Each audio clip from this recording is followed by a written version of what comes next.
বহুমেরু নতুন বিশ্বে বাণিজ্য ও রাজনীতির নতুন কেন্দ্রবিন্দু হতে চলেছে ভারত মহাসাগরীয় অঞ্চল। এ অঞ্চলে বাংলাদেশ একটি কৌশলগত গুরুত্বপূর্ণ ভূখণ্ড। তাই এই প্রেক্ষাপট দক্ষতার সাথে কাজে লাগাতে প্রয়োজনীয় পদক্ষেপ নেওয়া জরুরি। বাংলাদেশ ফরেন সার্ভিস একাডেমিতে the changing nature of geopolitics and future of Bangladesh শীর্ষক বইয়ের মোড়ক উন্মোচন উপলক্ষে আয়োজিত সেমিনারে বক্তারা এসব কথা বলেন। I must create effective demand, domestic effective demand. And the one way I should give money, I should have big budgets.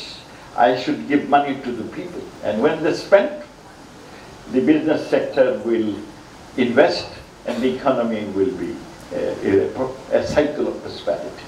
উন্নয়ন, জ্বালানি, নিরাপত্তা ও ভূ রাজনীতিতে পানি এবং ভবিষ্যতের বাংলাদেশ সহ বিভিন্ন ইস্যুতে 9 জন লেখকের 11টি প্রবন্ধ নিয়ে লেখা বইটি সম্পাদনা করেছেন সেন্টার ফর অল্টারনেটিভসের নির্বাহী পরিচালক ও ঢাকা বিশ্ববিদ্যালয়ের আন্তর্জাতিক সম্পর্ক বিভাগের সাবেক শিক্ষক অধ্যাপক ইমতিয়াজ আহমেদ।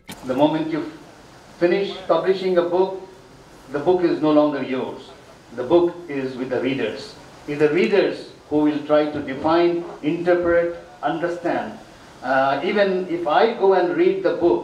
সাবেক পররাষ্ট্র প্রতিমন্ত্রী আবুল হাসান চৌধুরী বলেন, দ্বিমেরুর বিশ্বে আজ বহুমেরুকরণ ঘটেছে। সবার সঙ্গে সৌহার্দ্যপূর্ণ সম্পর্কের নীতি আমাদের পুরনো।